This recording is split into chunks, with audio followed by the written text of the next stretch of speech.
Good afternoon, everyone. The board and the staff of Friends in Solidarity are so delighted to have you with us today as we anticipate celebrating World Teachers' Day this coming Tuesday.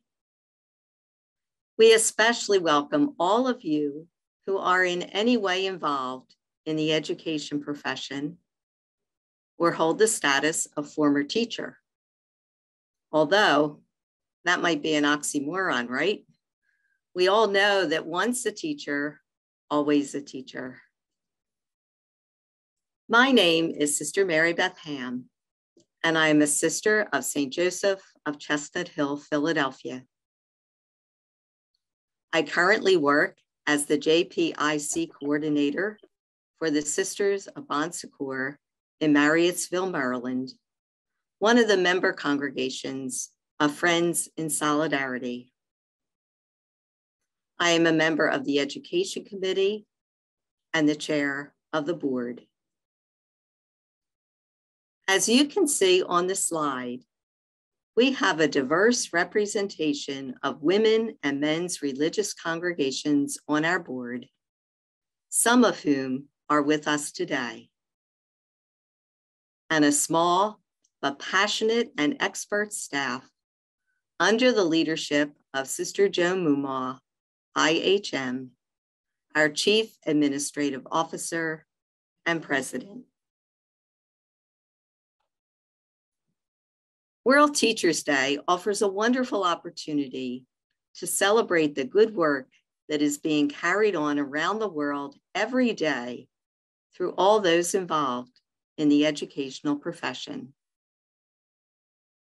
Particularly today, we want to highlight the good work that is being done at the Solidarity Teacher Training College in Yambio and the teacher training programs they offer at other sites in South Sudan.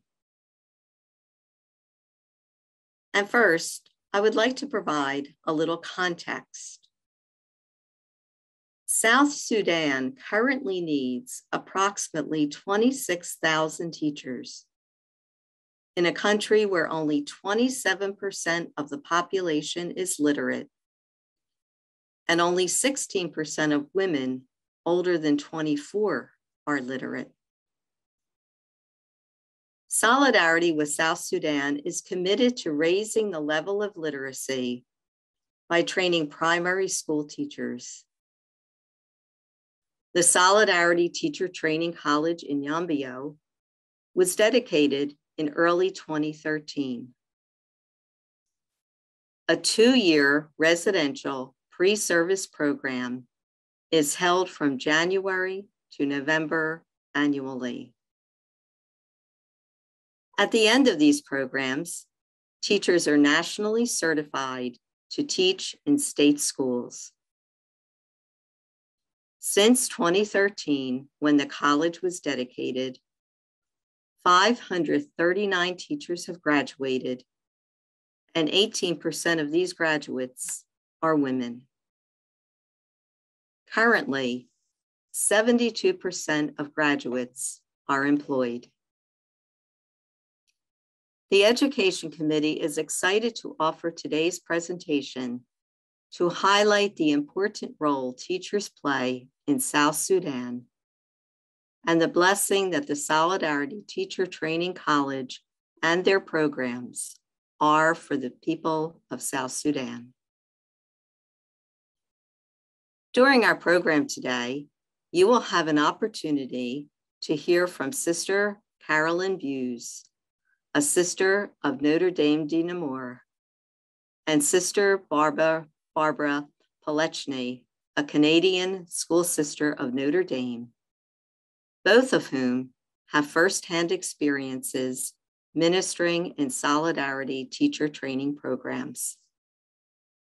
Sister Carolyn is a former teacher and librarian, and Sister Barbara, a former teacher and workshop leader, providing workshops focusing on trauma and healing, which is a much needed topic given the high level of trauma experienced by the South Sudanese people after so many years of civil war.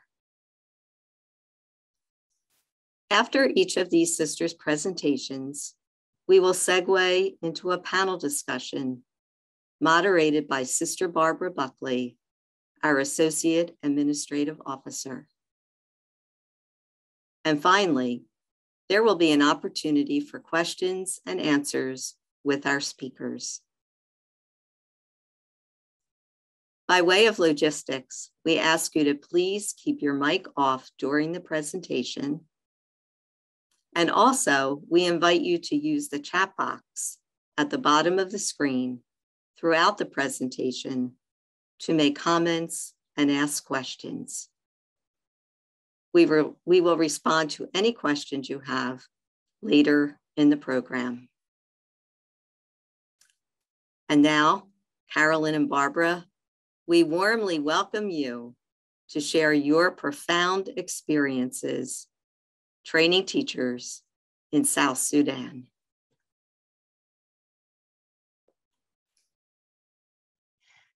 Welcome to this webinar. I'm happy to share with you. I'm a sister of Notre Dame of Namur from California.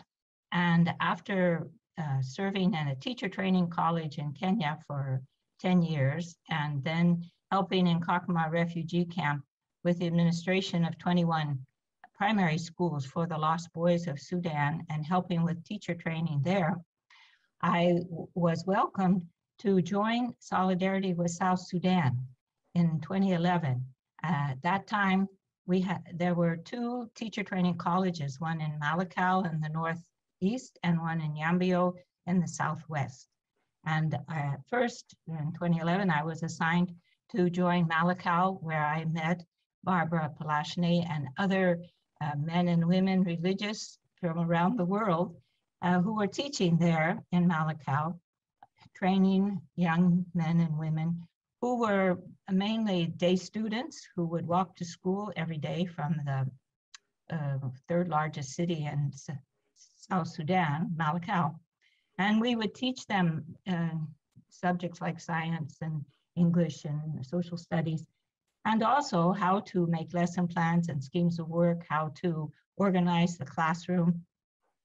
And then we would have teaching practice when the students would be assigned to the primary schools in Malakal, and we would have the opportunity to go and supervise their teaching and help them.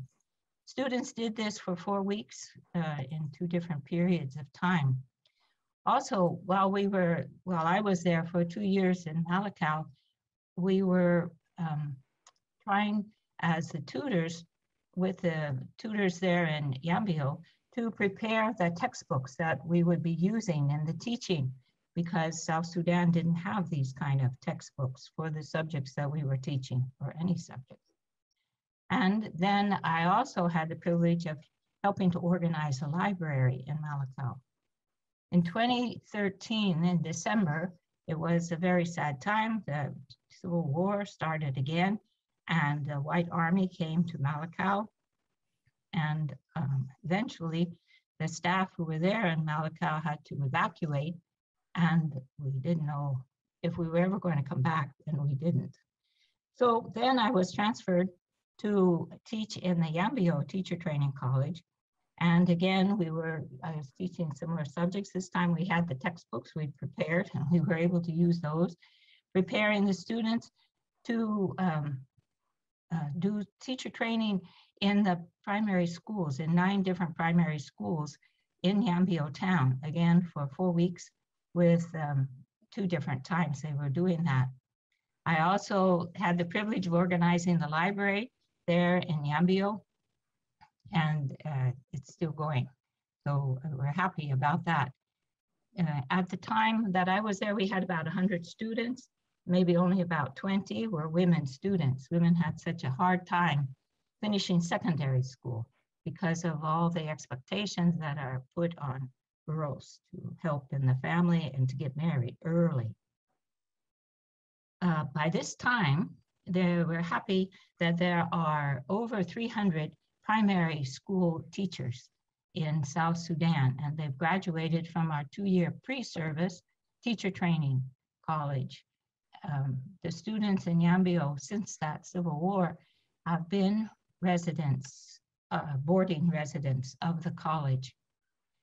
Now, and also we've been, Solidarity with South Sudan has been able to send about 8 graduates from Solidarity Teacher Training College to go for further studies for a bachelor's degree, some even for a master's, in Tangaza College in Nairobi in Kenya.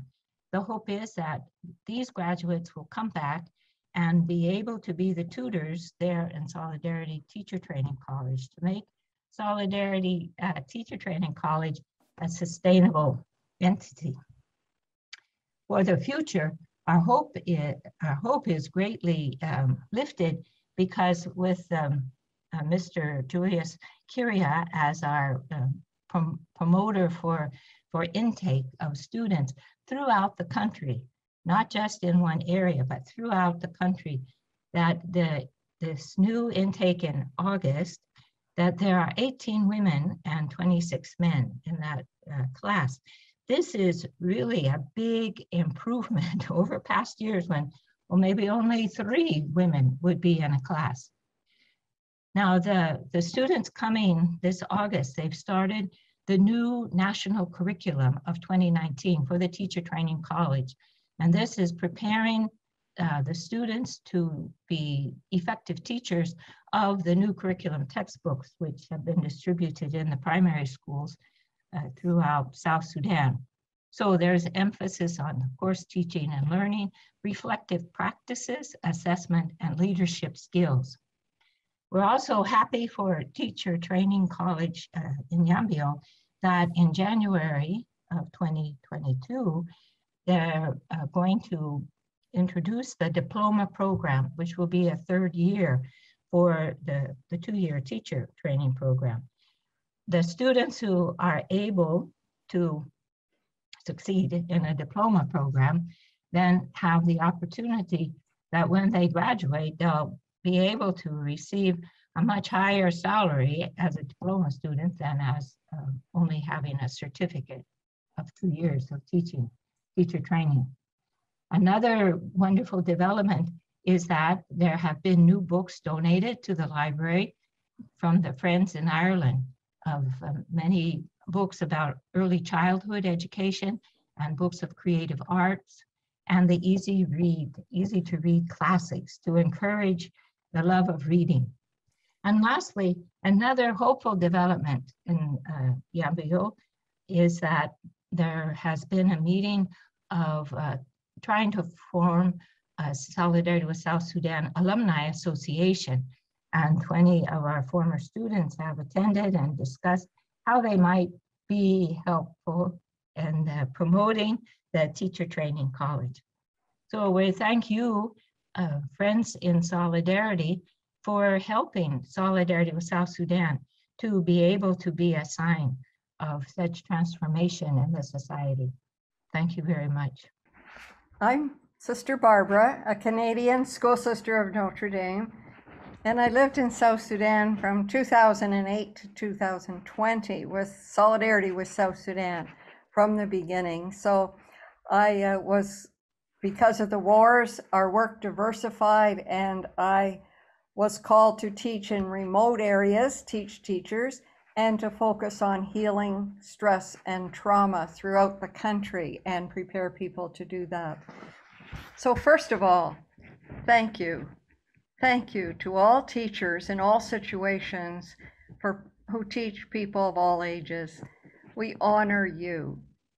From my decades of experience at all levels in education, from grade 1 to master's, I know teaching can be meaningful, tough work. Thank you. We are your friends in solidarity with all who try to teach, to give your best efforts to do it. Have courage, trust, and dare to start new daily. Now, let's focus on some teachers and learners I love. Come with me to imagine we're in South Sudan in Northeast Africa, singing, drumming, and dancing with some very tall, very thin, very black, and some of the most economically destitute neighbors, our brothers and sisters. and they're mostly young. 72% of the population are under 30, and 60% are under 18. Let's come closer. They're friendly, eager to learn, and desperate to feed their families in this land of 12 million, racked by war, floods, famine, and destitution. When I ask what helps them in the midst of such difficulties, they say, well, God, of course. Most are Christian. 1 to 2 million children, because the numbers are increasing all the time, are not in school. And only 8% of women and girls are literate. It's possibly the lowest female literacy rate in the world. Come to the crowded elementary schools. Of the 26,000 elementary school teachers throughout the country, only 3/4 of them receive government pay. However, in practice, they seldom receive their meager salaries, maybe every 4 months. It's very sad. Only 4,000 are qualified at all. That's about 15%. Most teachers have grade 8. But another sad reality, a girl is more likely to die in childbirth than to complete grade 8. Solidarity with South Sudan provided teachers' colleges in remote areas to award a national elementary teacher certificate, plus many other programs. I worked with teachers in at least a dozen areas in South Sudan, often commuting by helicopter or riding on the back of a motorcycle through deep mud. Let's zoom in on Bor in the vast Jonglei state. It's similar to Texas in size and its scrubby growth, but of course the heat in South Sudan is more intense, of course. First, we'll meet with well-educated South Sudanese instructors of our in-service teachers college. Gradually, they assumed all responsibility as principal, treasurer, teaching supervisor, attendance officers, etc., and I just guided them and supported them. Although we suddenly had to move classes 3 times from the elementary schools we used and to revise our blocks of teaching times, we developed a strong program over 4 years. All our students teach at least 2 courses in 20 local schools and then come to college classes every afternoon during the school year. Many walk very far daily between the 2, sacrificing much to be there. And they come all day during vacation weeks. Without salaries for teaching, all also need to earn money in other ways to feed their families. We help them to prepare their yearly plans, unit plans, and daily lessons. And we covered a comprehensive curriculum in professional studies, maths, English, social studies, science, Christian religious education, that's an ecumenical approach, and psychosocial support, healing from stress and trauma. Grads included 16 women and 27 men. Friends in Solidarity provided lunches, salaries, textbooks, and basic supplies. So often we prayed and thanked God for Friends in Solidarity. Let's just take a peek for a moment at Old Fungok, north of the world's largest swamp, the Sud. We could teach only in vacation times because teachers had to walk even a few days and often through deep water from 3 counties to get there. But they came, and 44 graduated, including 5 women. One of these, Rhoda, had learned English, completed her grades 5 to 8 and the college program, gave birth, and was at the top of her class, all during the 4 years we were there. Thank you for joining me in this visit to our brothers and sisters in South Sudan. As we leave, I'll share how we started and ended our classes. To start, I always said, new day, and they all said, new blessings. I'd say, new hour, and they all said, new beginning. And moreover, after settling any troubling encounters during the days, as we settle it, then I'd say new hour, and the person would say new beginning. We shake hands, smile, and start new and let it go. They like that. They said they've never seen anything like that. At the end, I bless them and their families and classes. May God, it's right from the Bible, the book of Numbers. May God bless you and keep you. May God shine his face upon you and be gracious to you. May God look upon you kindly and give you peace. We send you to bring God's love and light to your families, classes, and communities. And so for all of you who are teachers anywhere, formally or informally, have courage and be blessed. And I think you glimpsed from this that it was a privilege for me to be there. Every day was a privilege. And I felt the power of the support from around the world every day, tangibly, even when I was in the midst of war and very dangerous situations. So be blessed. Thank you, my sisters and brothers. Thank you.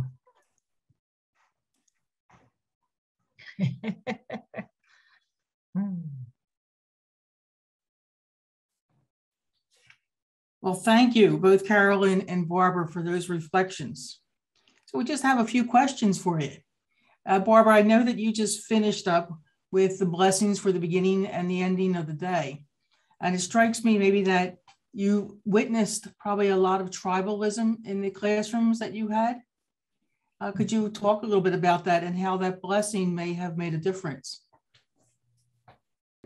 In Old Fungok in the north, they were all Nuer, and in Bor, for example, they were all Dinka because it was more regional. But in Bor, I had invited the Nuer from the United Nations Protection of Civilians camp, where all the Nuer were. They're separated still out of fear because of the war. But maybe if I had worked with chiefs a long time before that and gradually worked up to it, they would have come, but none of them came. So it was all one tribe at the time. So we worked for unity and talked a lot about unity, but we didn't meet it the way they did in Yambio with mixing the tribes there. But certainly the tribal issues are very deep, and people are very friendly, but scratch the surface and there's a lot of fear and trauma and anger underneath that needs healing.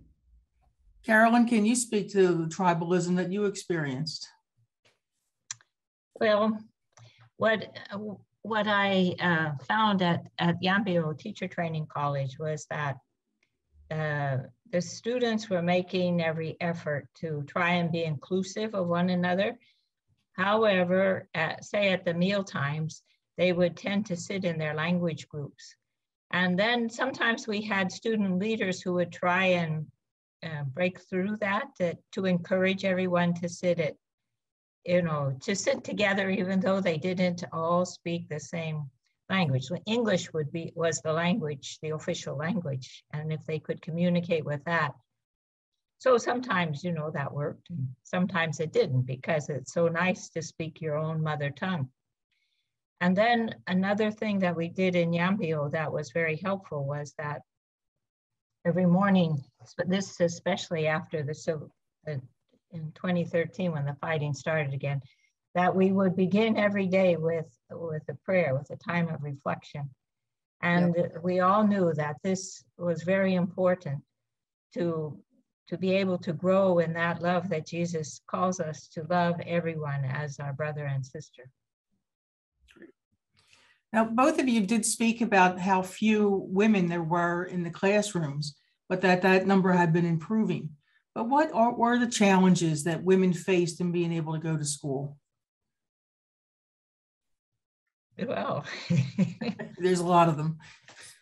Yeah, but one thing is, you know, the family of the woman, especially since the majority of people in South Sudan are pastoralists and the cattle are like the bank account, then for a woman to get married early means that the family gets a big dowry of cattle. So girls are, you know, maybe as soon as puberty that they're married.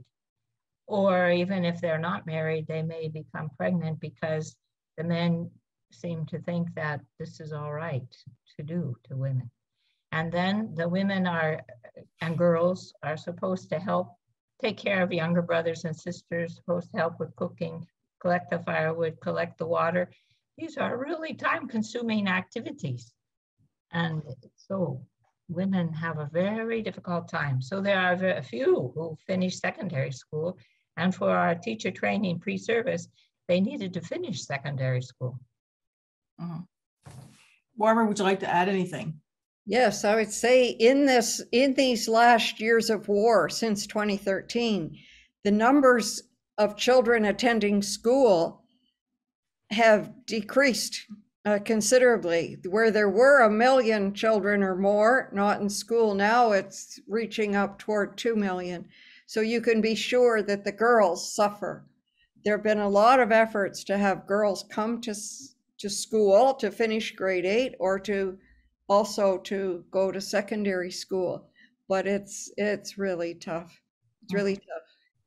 And in the north, I asked classes in Agok and Abyei, in your tribe, because there it was a mix of tribes, are women considered persons? And they had lively debates. And in most of the tribes, they were not considered persons. So if there's 7 people and 4 women, then there are only, you say, 3 persons. Or nobody's home. If it's just women at home, nobody's there. So it's tough because it's far deeper than words, that the men have the privilege, and it's accepted commonly throughout the country that a man would beat his wife even every day. Wow. The war has also been a war of rape. So rape has been widespread and so much impunity for those soldiers. Yes. Yes. Rape and starvation are weapons of war now. There. Did either of you ever feel in danger yourself? Yes. Definitely. Was there one experience that comes to mind? Well, I was in 4 big battles with the bullets and bombs, you know, whizzing by, and we had 4 days 4 of us, 4 days in a tiny toilet cubicle, even without the sink, over Christmas one year. That was 2013. But other times too, even when it was supposed peace, before this war broke out, there were 4 battles.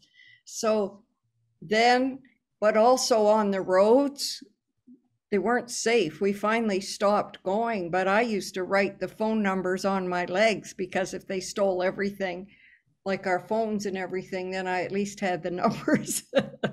But no, there were a lot of dangers from road and flights, and every landing strip. There was at least 1 crashed plane or helicopter, at least 1 on every single little landing strip or big. So yes, definitely. And also because the soldiers and teachers and police were not paid in Juba, for example, but they had the rifles over, you know, they could have them overnight. Well, they were attacking people at nights. So there were religious communities taken, well, and some religious killed when we were there. So they didn't just steal, they also would kill. But So those were dangers for sure, to attacks in the homes and so on. But most days I felt safe, like most days. And certainly you go ahead trusting and living, and then if danger comes, you deal with it that day. Carolyn, how about you? When I was in Yambio, we had a chain link fence around the college compound. And at the time when the war, the threat of war and these different militia groups were running around, when we started seeing our neighbors to the north of us going on the road that went past our house, past the kitchen, and we saw them carrying their mattresses and their cooking pots and whatever, and the children to go down to the swamp, which was to the west of us. So many people moving like that. That was very distressing. And then we decided that it wasn't safe for us to stay overnight there in our house there in Yambio. So we asked the Christian brothers who lived in the center of town and were right near the cathedral, if we could spend the night at their house. They had a guest house that they would allow us to sleep on the floor. We had mattresses on the floor. So we would do that. Then if we heard any shots or gunshots during the night, at least we were glad we were all together with the Christian brothers. We weren't out on the west side all by ourselves without the Christian brothers there. I have a question here that comes in from one of our guests. Are the students back in classes now? And can you share some of the challenges of remote learning this past year? Well, on March 20th in 2020, we got the letter from the president that everything had to stop. All students had to leave. So, and within 3 days, 70 of the students were on a cargo plane to be taken, a chartered cargo plane to be taken to the home places in Bentiu and Abia and Juba and Wow. So then we were thinking, well, can't we do something, it seemed like many students had smartphones, and couldn't we do something over, the smartphones and try and help them that way? And so then we were trying to see what kind of program that could be. Well, then it was, they don't really have that. There aren't that many who have smartphones. So then some people were very kind and they helped with funding so that we could buy smartphones, and then 3 students in Bentiu and another 3 students there in Bentiu at the displaced persons place, the protection of civilian camp, where the UN protects like 10,000 people. So that if the students shared, okay. But then the other problem was the internet connection is really quite terrible. And although we're so grateful in our solidarity communities, we do have internet connection, it's not always that great. And so the students, when they were in the protection of civilian camps, or they were in their villages, wherever they are, those villages don't have this internet connection. So this remote kind of learning was a very, very difficult thing that wasn't quite successful. Barbara? Well, the students in Bor and Fungak, etc., they're all teaching now. And the ones in Bor are just waiting for graduation. So their program has finished. Really, Solidarity would take one group right through, finish it, and then move to another area. So places like Mayom and others are pleading to have the programs come. Yes. We do have another comment coming in here. How does the community view your work of education? Now, I'm not sure what she means by community. I don't know if it means your personal congregation or the community at in the area where you're working. Maybe I could just refer to the community where we're working. For example, in Boer, the state minister of education was amazed. He said, we have very few Catholics, and here you are giving us all this, because we were doing it for all. And we were in 20 schools, and we were supervising there regularly all year. The teachers were teaching all year, so we supervised their whole programs, plus all the teaching. So we had very close connections, and the Ministry of Education and families and communities and churches were very, very positive, thanking you. And it's Friends in Solidarity that did it. Mm-hmm. Barbara, you had spoken about your star pupil, Rhoda. Was that right? Rhoda. Yeah. Can you give us a little bit more about Rhoda? Well, Rhoda, as I said, she did only had grade 5, and didn't speak English. So we really gave those who didn't speak English a lot of help. Father Gregor, a Comboni priest, took the one class, and we took different levels. This is pre-classes, even pre the foundation work, teaching them the language. But she really excelled. And we said, well, she only had grade 5. So we said, well, you go ahead. And while we do the program, you do 5, 6, 7, and 8. So she really worked and she shone. She was so quiet at the beginning. Tall, beautiful woman, and 6 or 7 children, gave birth to another one.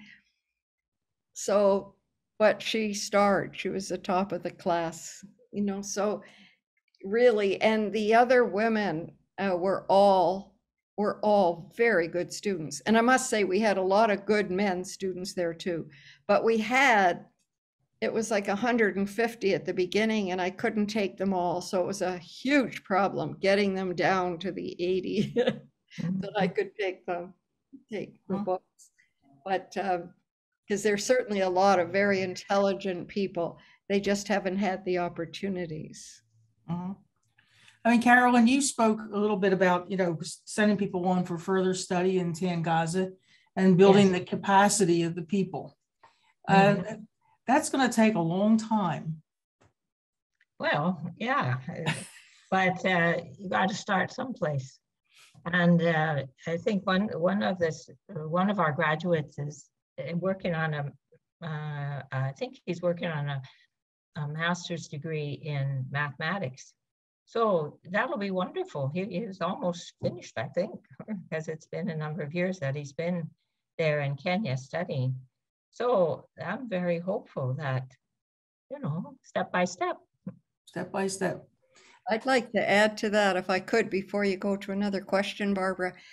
In Boer, I had to find teachers and hire tutors and work with them. And I found people who all had degrees, one of them a master's degree, the others degrees, one who didn't have a degree but had worked with teachers' colleges on the new curriculum.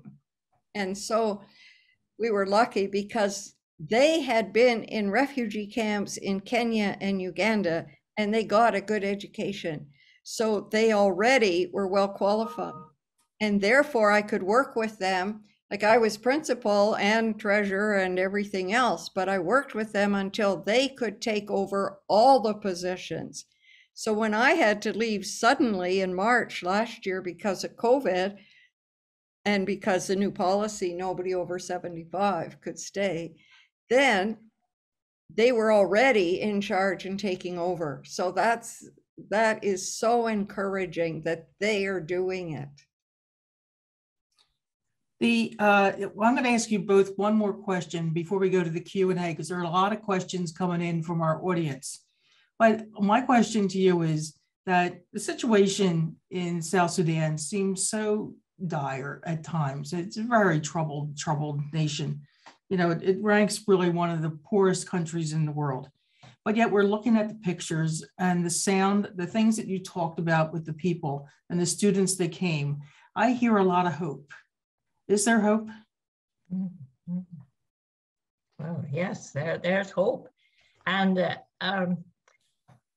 to me, the hope comes because of a belief in God and experience of the love of God through the members of their community and through their experiences with Solidarity with South Sudan. And hope springs eternal for the young. So there's, you know, they're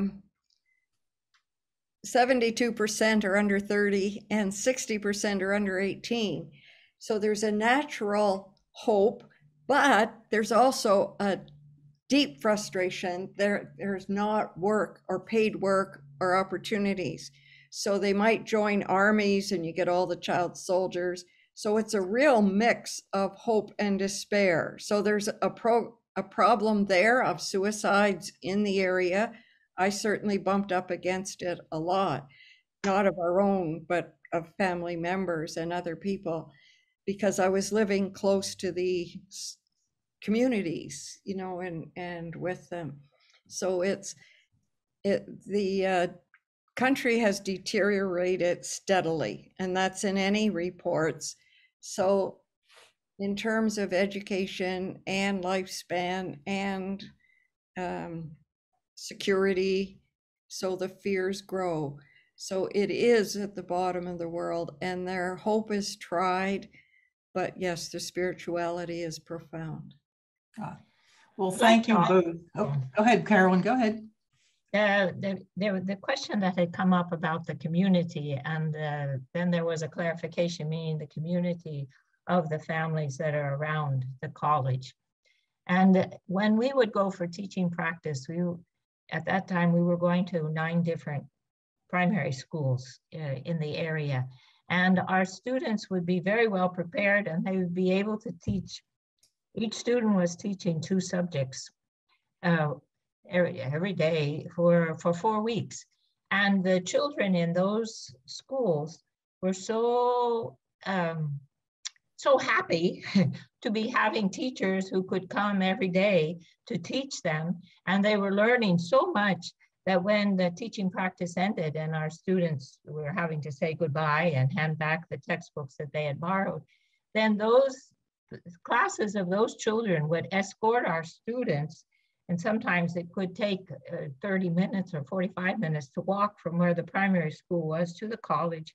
And by midday, it's very hot, but nevertheless, they would accompany the students, and then they would be singing songs and thanking our students so much for the 4 weeks of teaching that our students had done in their practice teaching. So it was, I mean, the community was benefiting from the work that our students were doing during the teaching practice, and the children were rejoicing, but then sad when our students stopped their teaching practice. Oh.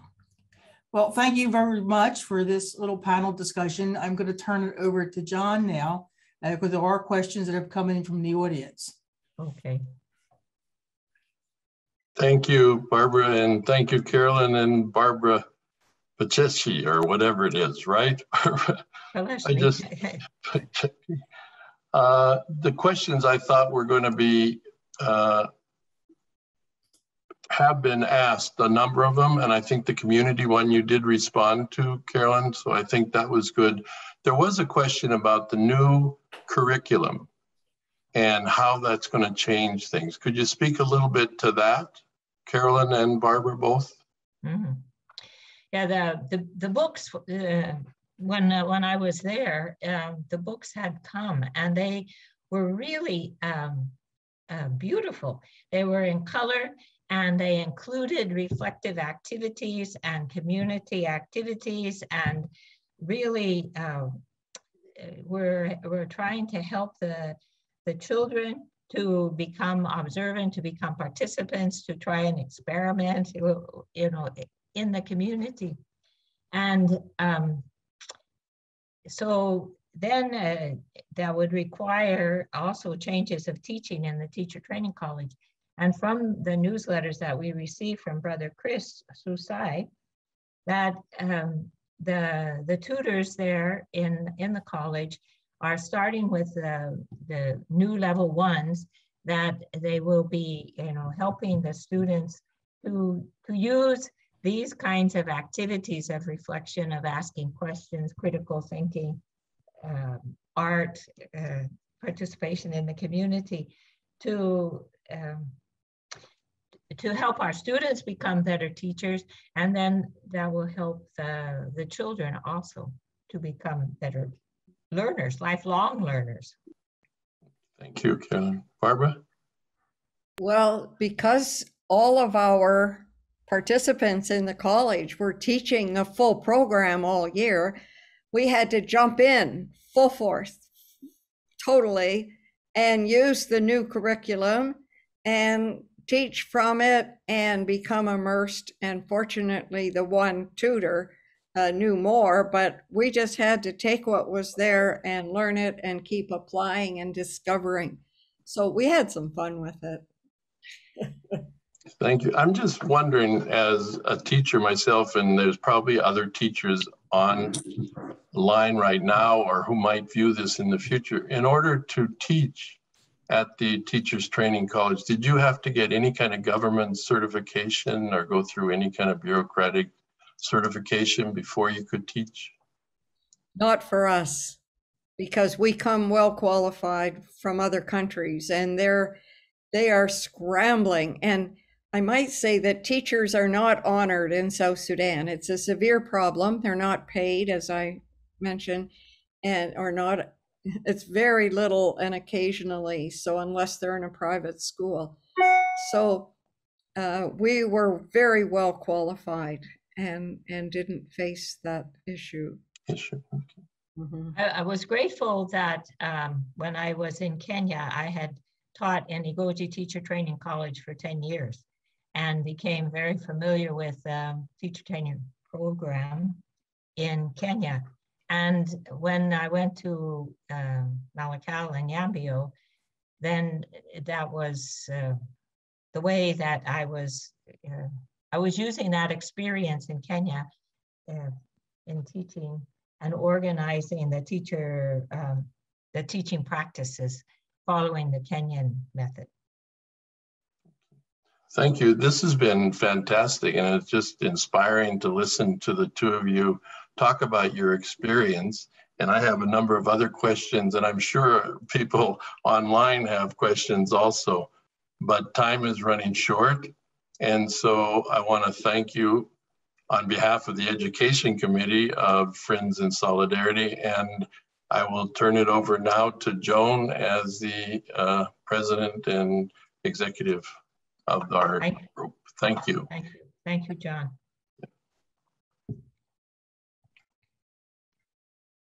Thank you, everyone, for participating in this seminar. My name is Joan Mumma. I'm the president and chief administrative officer of Friends in Solidarity, which is the U.S. partner to Solidarity with South Sudan. Again, I want to thank each of you who have participated today in this webinar featuring our Solidarity Teacher Training College, its pre-service and in-service programs. Special thanks go to our presenters and Solidarity alums, Sister Barbara Polichny and Sister Carolyn Buse, our moderator, Sister Mary Beth Ham, and Sister Barbara Buckley, our associate administrator, and Susan Oxley, our communications director, who's behind the scenes. From what we've heard today, I'm sure you understand the importance of the work being done with Solidarity with South Sudan in building the capacity of the people of South Sudan as educators. There's a great need for qualified teachers. 72% of school-aged children are not in school, and those that are in school, most don't have qualified teachers. The question was asked about what is our hope? My hope, and I think for many of us, our hope is in the students trained in our multi-ethnic programs. Oftentimes when you speak to them, they will, and you ask them the question, what is your greatest learning? They will say, I've learned to respect and appreciate my colleagues from different ethnic groups. This is the future. These are the future leaders of South Sudan. Thanks to all of you who have supported these programs and the work of Solidarity. For those who would like to support these programs, donations can be made on our website, solidarityfriends.org, or by sending a check to our office, Friends in Solidarity in Silver Spring, Maryland. We are nearing the end of the year, and for those of you who need to make distributions from your IRA, or are in a position to recommend a grant from a donor advised fund, this is a cause well worth your investment. For further information, you can contact us at info@solidarityfriends.org. Again, thank you to all who have participated in this webinar. Our gratitude goes out to all teachers who have weathered the challenges of teaching during this pandemic. Sister Mary Beth, would you like to close us off with a prayer? Yes, I will. And Susan, if you would share the screen with the prayer, I would invite all of us to pray this prayer together. Loving God, you came among us as a teacher, healer, and savior. As we celebrate World Teachers' Day, bless all your teachers throughout the world. Help them become even more joyful disciples and profound echoes of your wisdom. Bless our teachers with the gifts of your truth, beauty, and goodness. Bless them with integrity so that they bring your words to life. Bless them with courage and perseverance to walk the paths you have laid out.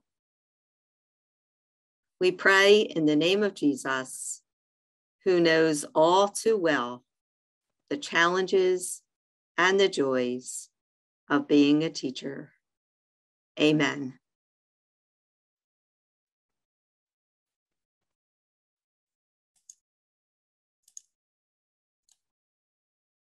And so thank you once again for being with us today. Thank you to our guests and all who were responsible for putting this program together. We are just so grateful for the presence that you brought to us. And to this we say, amen.